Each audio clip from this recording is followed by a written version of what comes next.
अध्याय 3 बिस्कोहर की माटी। लेखक विश्वनाथ त्रिपाठी। प्रस्तुत पाठ बिस्कोहर की माटी विश्वनाथ त्रिपाठी की आत्मकथा नंगातलाई का गांव का एक अंश है। आत्मकथात्मक शैली में लिखा गया यह पाठ अपनी अभिव्यंजना में अत्यंत रोचक और पठनीय है। लेखक ने उम्र के कई पड़ाव पार करने के बाद अपने जीवन में माँ, गांव और आसपास के प्राकृतिक परिवेश का वर्णन करते हुए ग्रामीण जीवन शैली, लोक कथाओं, लोक मान्यताओं को पाठक तक पहुंचाने की कोशिश की है। गांव शहर की तरह सुविधा युक्त नहीं होते, बल्कि प्रकृति पर अधिक निर्भर रहते हैं। इस निर्भरता का दूसरा पक्ष प्राकृतिक सौंदर्य भी है, जिसे लेखक ने बड़े मनोयोग से जिया और प्रस्तुत किया है। एक तरफ प्राकृतिक संपदा के रूप में अकाल के वक्त खाई जाने वाली कमल ककड़ी का वर्णन है, तो दूसरी ओर प्राकृतिक विपदा बाढ़ से बदहाल गांव की तकलीफों का जिक्र है। कमल कोइयां, हरसिंगार के साथ साथ तोरी, लौकी, भिंडी, भटकटैया, इमली, कदम्ब आदि के फूलों का वर्णन कर लेखक ने ग्रामीण प्राकृतिक सुषमा और संपदा को दिखाया है। तो डोढ़ा, मजगिदवा, धामिन, गोहुअन, घोर कड़ाइच आदि सांपों, बिच्छुओं आदि के वर्णन द्वारा भय मिश्रित वातावरण का भी निर्माण किया है। ग्रामीण जीवन में शहरी दवाइयों की जगह प्रकृति से प्राप्त फूल, पत्तियों के प्रयोग भी आम हैं, जिसे लेखक ने रेखांकित किया है। पूरी कथा के केंद्र में है बिस्कोहर, जो लेखक का गांव है, और एक पात्र बिस्नाथ, जो लेखक स्वयं अर्थात विश्वनाथ है। गर्मी, वर्षा और शरद ऋतु में गांव में होने वाली दिक्कतों का भी लेखक के मन पर प्रभाव पड़ा है, जिसका उल्लेख इस रचना में भी दिखाई पड़ता है। 10 वर्ष की उम्र में करीब 10 वर्ष बड़ी स्त्री को देखकर मन में उठे बसे भावों, संवेगों के अमिट प्रभाव व उसकी मार्मिक प्रस्तुति के बीच संवादों की यथावत आंचलिक प्रस्तुति अनुभव की सत्यता और नैसर्गिकता की द्योतक है। पूरी रचना में लेखक ने अपने देखे भोगे यथार्थ को प्राकृतिक सौंदर्य के साथ प्रस्तुत किया है। लेखक की शैली अपने आप में अनूठी और बिल्कुल नई है। पूरब टोले के पोखर में कमल फूलते। भोज में हिंदुओं के यहाँ भोजन कमल पत्र पर परोसा जाता। कमल पत्र को पुरैन कहते, कमल के नाल को भसीण कहते। आसपास कोई बड़ा कमल तालाब था। लेवणी का ताल। अकाल पड़ने पर लोग उसमें से भसीण अर्थात कमल ककड़ी खोदकर बड़े बड़े खांचों में सर पर लादकर खाने के लिए ले जाते। कमल ककड़ी को सामान्यतः भी गांव में नहीं खाया जाता। कमल का बीज, कमल गट्टा जरूर खाया जाता है। कमल से कहीं ज्यादा बहार कोइयां की थी। कोइयां वही जल पुष्प है जिसे कुमुद कहते हैं। इसे कोका बेली भी कहते हैं। शरद में जहां भी गड्ढा और उसमें पानी होता है, कोइयां फूल उठती हैं। रेलवे लाइन के दोनों ओर प्रायः गड्ढों में पानी भरा रहता है। आप उत्तर भारत में इसे प्रायः सर्वत्र पाएंगे। बिस्नाथ बहुत दिनों समझते थे कि कोइयां सिर्फ हमारे यहाँ का फूल है। एक बार वैष्णो देवी दर्शनार्थ गए, देखा यह पंजाब में भी रेल लाइन के दोनों तरफ खिला था, अनवरत, निरंतर। शरद की चांदनी में सरोवरों में चांदनी का प्रतिबिंब और खिली हुई कोइयां की पत्तियां एक हो जाती हैं। इसकी गंध को जो पसंद करता है, वही जानता है कि वह क्या है। इन्हीं दिनों तालाबों में सिंघाड़ा आता है। सिंघाड़े के भी फूल होते हैं, उजले और उनमें गंध भी होती है।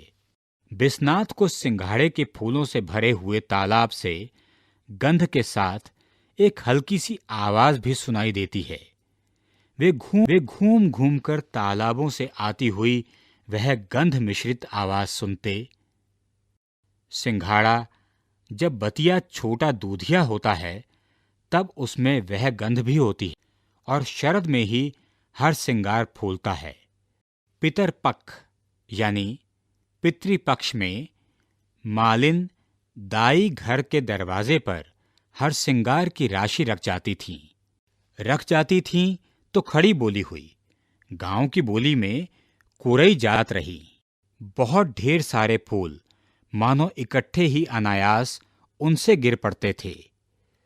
कुरई देना है तो सकर्मक, लेकिन सहजता अकर्मक की है। गांव में ज्ञात अज्ञात वनस्पतियों, जल के विविध रूपों और मिट्टी के अनेक वर्णों आकारों का एक ऐसा समस्त वातावरण था जो सजीव था। बिस्नात आदि बच्चे उसे छूते, पहचानते, उससे बतियाते थे। सभी चीजें प्रत्येक चीज में थीं और प्रत्येक सब में। आकाश भी अपने गांव का ही एक टोला लगता। चंदा मामा थे, उसमें एक बुढ़िया थी जो बच्चों की दादी की सहेली थी। माँ आंचल में छिपाकर दूध पिलाती थी। बच्चे का माँ का दूध पीना सिर्फ दूध पीना नहीं, माँ से बच्चे के सारे संबंधों का जीवन चरित होता है। बच्चा सुबकता है, रोता है, माँ को मारता है, माँ भी कभी कभी मारती है। बच्चा चिपटा रहता है, माँ चिपटाए रहती है। बच्चा माँ के पेट का स्पर्श, गंध भोगता रहता है। पेट में अपनी जगह कैसे ढूंढता रहता है। बिस्नात ने एक बार जोर से काट लिया।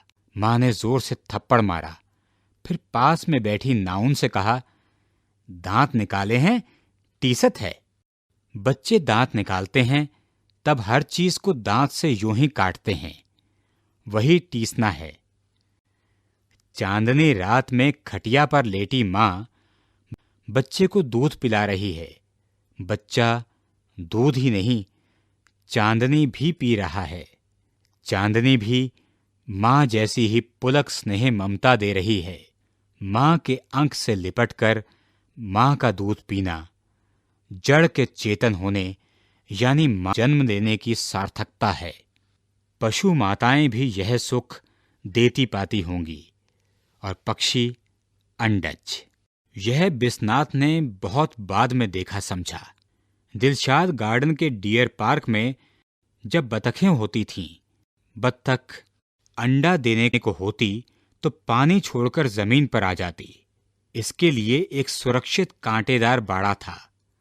देखा, एक बत्तख कई अंडों को से रही है, पंख फुलाए उन्हें छिपाए है, दुनिया से बचाए है। एक कौवा थोड़ी दूर ताक में। बत्तख की चोंच सख्त होती है, अंडों की खोल नाजुक। कुछ अंडे बत्तख मां के डैने से बाहर छिटक जाते। बत्तख उन्हें चोंच से इतनी सतर्कता, कोमलता से डैनों के अंदर फिर छुपा लेती थी कि बस आप देखते रहिए, कुछ कह नहीं सकते। इसे शेष सारद भी नहीं बयान कर सकते। और मां की निगाह कौवे की ताक पर भी थी। कभी कभी वह अंडों को बड़ी सतर्कता से उलटती पलटती भी। किसने दी बिस्नात की मां और बत्तख की मां को इतनी ममता? जैसे पानी बहता है, हवा चलती है, वैसे ही मां में बच्चे की ममता। प्रकृति में ही सब कुछ है। जड़ चेतन में रूपांतरित होकर क्या क्या अंतर बहारे गढ़ता है, लीलाचारी होता है। गुरुवर हजारी प्रसाद द्विवेदी प्रायः कहते हैं, क्या यह सब बिना किसी प्रयोजन के है, बिना किसी उद्देश्य के है? होगा कोई महान निहित उद्देश्य, प्रयोजन, लेकिन अभी तो बुश ब्लेयर ने इराक फतेह किया है। कहाँ माँ का बच्चे को दूध पिलाना, कहाँ बत्तख का अंडे सेना। बिस्नात पर अत्याचार हो गया। जब वह दूध पीने वाले ही थे कि छोटा भाई आ गया। बिस्नात दूध कटहा हो गए, उनका दूध कट गया। माँ के दूध पर छोटे भाई का कब्जा हो गया। छोटा भाई हुमक हुमक कर माँ का दूध पीता और बिस्नात गाय का बेस्वाद दूध। कसेरिन दाई पड़ोस में रहती थीं। बिस्नात को उन्होंने ही पाला पोसा। सुई की डोरी से बनी हुई कथरी सुजनी कहलाती है। साफ सफाक सुजनी पर कसिन दाई के साथ लेटे 3 बरस के बिस्नात चांद को देखते रहते। लगता है उसे हाथ से छू रहे हैं, उसे खा रहे हैं, उससे बातें कर रहे हैं। वह धुक धुक करके चलता रहता, बादल में छिप जाता, फिर उसमें से निकल आता।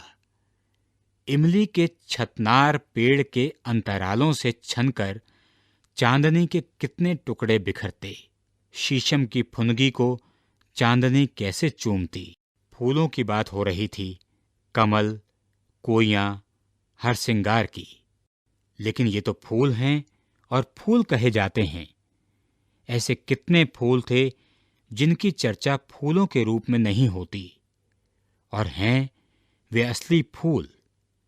तोरी, लौकी, भिंडी, भटकटैया, इमली, अमरूद, कदम्ब, बैंगन, कोहड़ा यानी काशी फल, शरीफा, आम के बौर, कटहल, बेल अर्थात बेला, चमेली, जूही वाला बेला नहीं, अरहर, उड़द, चना, मसूर, मटर के फूल, सेमल के फूल, कदम अर्थात कदम्ब के फूलों से पेड़ लबलबा जाता। कृष्ण जी उसी पर झूलते थे। झूला पड़ा कदम की डाली, नंदक नंद कदम्बक तरुतर। क्या कदम्ब और भी देशों में होता है? मुझे तो लगता है कदम्ब का दुनिया भर में एक ही पेड़ है। बिस्कोहर के पच्छू टोला में ताल के पास सरसों के फूल का पीला सागर लहराता हुआ।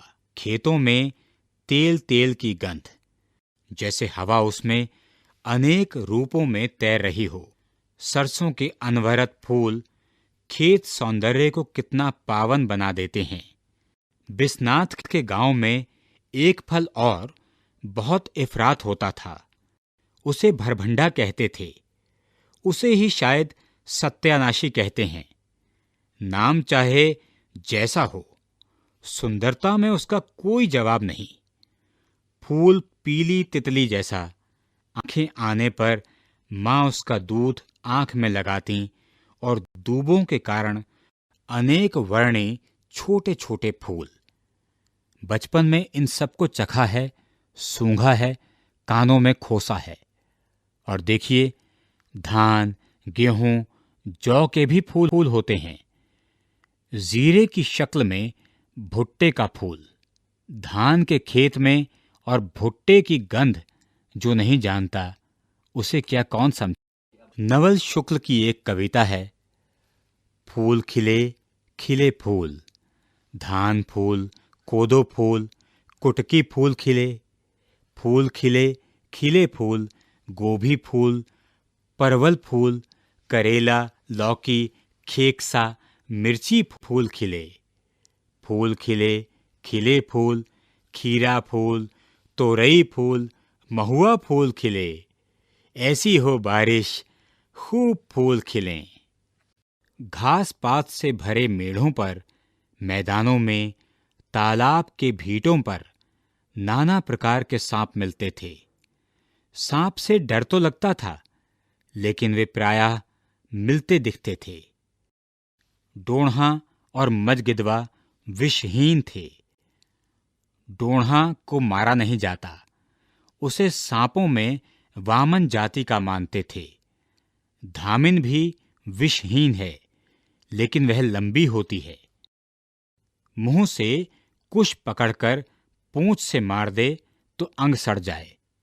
सबसे खतरनाक गोहुअन, जिसे हमारे गांव में फेंटारा कहते थे, और उतना ही खतरनाक घोर कड़ाइच, जिसके काट लेने पर आदमी घोड़े की तरह हिनहिनाकर मरे। फिर बटिहा, जिसके 2 मुंह होते हैं। आम, पीपल, केवड़े की झाड़ी में रहने वाले सांप बहुत खतरनाक। अजीब बात है, सांपों से भय भी लगता है, और हर जगह अवचेतन में डर से ही सही उनकी प्रतीक्षा भी करते थे। छोटे छोटे पौधों के बीच में सरसराते हुए सांप को देखना भी भयानक रस हो सकता है। इसी तरह बिच्छू। सांप के काटे लोग बहुत कम बचते थे। बिच्छू काटने से दर्द बहुत होता था, कोई मरता नहीं था। फूलों की गंधों से सांप, महामारी, देवी, चुड़ैल आदि का संबंध जाता था। गुड़हल का फूल देवी का फूल था। नीम के फूल और पत्ते चेचक में रोगी के पास रख दिए जाते थे। फूल बेर के भी होते हैं और उनकी गंध वन्य मादक होती है। बसंत में फूल आते हैं। बेर का फूल सूंघकर बर्रे ततैया का डंक झड़ जाता है। तब उन्हें हाथ से पकड़ लेते, उन्हें जेब में भर लेते, उनकी कमर में धागा बांधकर लड़ाते। खूब गर्मी चिलचिलाती पड़ती। घर में सबको सोता पाकर चुपके से निकल जाते। दोपहरिया का नाच देखते। गर्मी में कभी कभी लू लगने की घटनाएं सुनाई पड़ती। माँ लू से बचने के लिए धोती या कमीज से गांठ लगाकर प्याज बांध देती। लू लगने की दवा थी कच्चे आम का पन्ना। भूनकर गुड़ या चीनी में उसका शरबत पीना, देह में लेपना, नहाना। कच्चे आम को भून या उबालकर उससे सिर धोते थे। कच्चे आमों के झौर पेड़ पर लगे देखना। कच्चे आम की हरी गंध, पकने से पहले ही जामुन खाना, तोड़ना, यह गर्मी की बहार थी। कटहल गर्मी का फल और तरकारी भी है। वर्षा ऐसे सीधे एकाएक नहीं आती थी। पहले बादल घिरते, गड़गड़ाहट होती, पूरा आकाश बादलों से ऐसा घिर जाता कि दिन में रात हो जाती। चढ़ा आषाढ़, गगन घन गाजा, घन घमंड गर्जत घन घोरा, और कंपित जगभ नीड़ विहंगम। वर्षा ऐसी ऋतु है जिसमें संगीत सबसे ज्यादा होता है। तबला, मृदंग और सितार का। लिखा है, बजा रहा है सितार पानी। और वर्षा ऐसे नहीं, आती हुई दिखलाई पड़ती थी। मेरे घर की छत से जैसे घोड़ों की कतार दूर से दौड़ी हुई चली आ रही हो। और पास, अब नदी पर बरसा, अब डेघर पर, अब बड़की बगिया पर, अब पड़ोस घर में टप टप टप। आंधी चले तो टीन छप्पर उड़े। कई दिन लगातार बरसे तो दीवार गिरे। घर धंसके बढ़िया आवे। भीषण गर्मी के बाद बरसात में पुलकित कुत्ते, बकरी, मुर्गी, मुर्गे भौं भौं, में चूं चूं करते मगन बेमतलब इधर उधर भागें, थिरकें। पहली वर्षा में नहाने से दाद, खाज, फोड़ा फुंसी ठीक हो जाते हैं, लेकिन मछलियां कभी कभी उबस के मांजा अर्थात फेन लगने से भी मर जाती हैं। राजा दशरथ राम के बिरह में ऐसे व्याकुल मांजा मनहू मीन कहाँ व्यापा। जोंक, केंचुआ, ग्वालिन, जुगनू, अग्निहवा, बोका, करकच्ची, गोंजर आदि। मच्छर, डांसा आदि कीड़े मकोड़ों की बहुतायत। भूमि जीव संकुल रहे, किंतु नाना प्रकार के दूबों वनस्पतियों की नवहरित आभा की लहरों का क्या कहना। धोए धोए पातन की बात ही निराली है। फिर गंदगी, कीचड़, बदबू की लदर पदर। बाढ़ आवे, सिवान, खेत खलिहान पानी से भर जाए तो दिशा मैदान की भारी तकलीफ। जलावन की लकड़ी पहले न इकट्ठा कर ली तो गीली लकड़ी गीले कंडे से घर धुएं से भर जाए। बरसात के बाद बिस्कोहर की धरती, सिवान, आकाश, दिशाएं, तालाब, बूढ़ी राप्ती नदी निखर उठते थे। धान के पौधे झूमने लगे। भट्टे, चरी, सनई के पौधे, करेले, खीरे, कांकर, भिंडी, तोरी के पौधे, फिर लताएं। शरद में फूल तालाब में शैवाल अर्थात सेवार, उसमें नीला जल, आकाश का प्रतिबिंब। नीले जल के कारण तालाब का जल अगाध लगता। स्नान करने से आत्मीय शीतलता और विशुद्धता की अनुभूति। तालाबों का नीला प्रसन्न जल, विश्वनाथ को लगता अभी इसमें से कोई देवी देवता प्रकट होगा। खेतों में पानी देने के लिए छोटी छोटी नालियां बनाई जाती, उसे बरहा कहते थे। उसमें से जल सुरीला शब्द करता हुआ शाही शान से बहता, जैसे चांदी की धारा रेंग रही हो। उस पर सूर्य की किरणें पड़ती। जाड़े की धूप और चैत की चांदनी में ज्यादा फर्क नहीं होता। बरसात की भीगी चांदनी चमकती तो नहीं, लेकिन मधुर और शोभा के भार से दबी ज्यादा होती है। वैसे ही बिस्कोहर की वह औरत पहली बार उसे बढ़नी में एक रिश्तेदार के यहां देखा।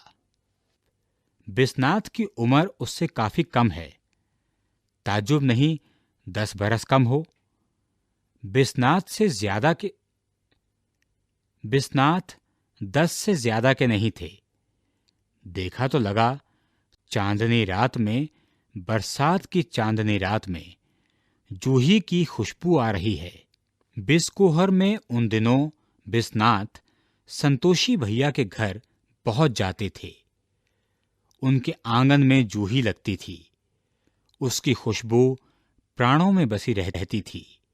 यूं भी चांदनी में सफेद फूल ऐसे लगते हैं मानो पेड़ों लताओं पर चांदनी ही फूल के रूप में दिखाई पड़ रही हो।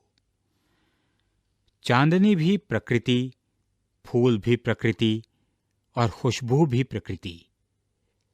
औरत बिश्वनाथ को औरत के रूप में नहीं, जूही की लता बन गई चांदनी के रूप में लगी, जिसके फूलों की खुशबू आ रही थी।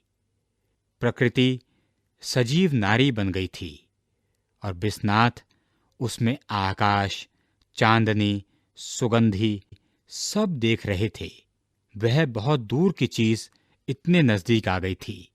सौंदर्य क्या होता है, तदाकार परिणति क्या होती है, जीवन की सार्थकता क्या होती है, यह सब बाद में सुना, समझा, सीखा। उसी के संदर्भ में वह नारी मिली भी। बिश्वनाथ आजीवन उससे शर्माते रहे। उसकी शादी बिस्कोहर में ही हुई। कई बार मिलने के बाद, बहुत हिम्मत बांधने के बाद उस नारी से अपनी भावना व्यक्त करने के लिए कहा, जे तुम्हें पाई जाई ते जरूरे बोराए जाई। जे तुम्हें पाई जाई ते जरूरे बोराई जाई। जो तुम्हें पा जाएगा वह जरूर ही पागल हो जाएगा। जाईदेव बिस्नाथ बाबू, उनसे तो हमार कब्बो ठीक से भेंटो नहीं हुई। बिस्नाथ मान ही नहीं सकते कि बिस्कोहर से अच्छा कोई गांव हो सकता है और बिस्कोहर से ज्यादा सुंदर कहीं की औरत हो सकती है। बिस्नाथ को अपने मां के पेट का रंग हल्दी मिलाकर बनाई गई पूड़ी का रंग लगता, गंध दूध की। पिता के कुर्ते को जरूर सूंघते, उसमें पसीने की बू बहुत अच्छी लगती। नारी शरीर से उन्हें बिस्कोहर की ही फसलों वनस्पतियों की उत्कट गंध आती है। तालाब की चिकनी मिट्टी की गंध, गेहूं, भुट्टा, खीरा की गंध या पुआल की होती है। फूले हुए नीम की गंध को नारी शरीर या श्रृंगार से कभी नहीं जोड़ सकते।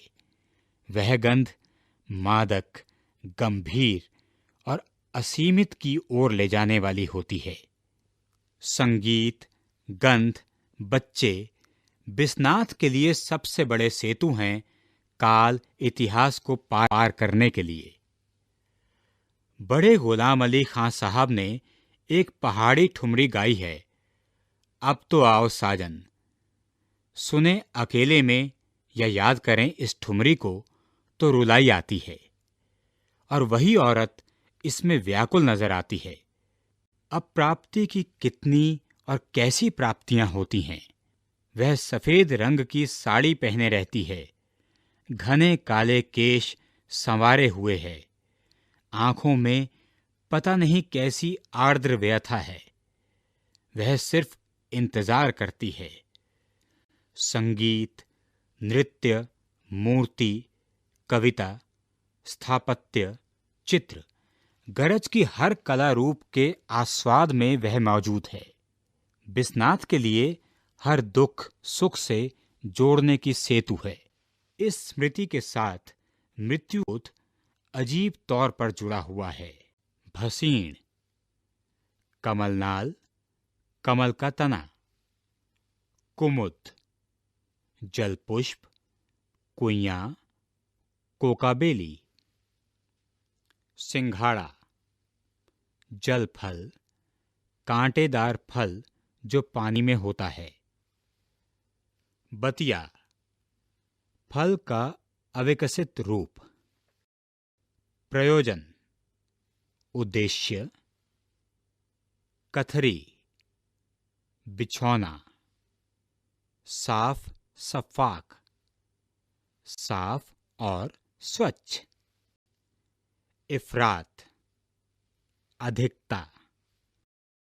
भीटों, टीले, ढूह। बरहा, खेतों की सिंचाई के लिए बनाई गई नाली। सुबकना, धीमे स्वर में रोना। आंख आना, गर्मियों के मौसम में आंख का रोग।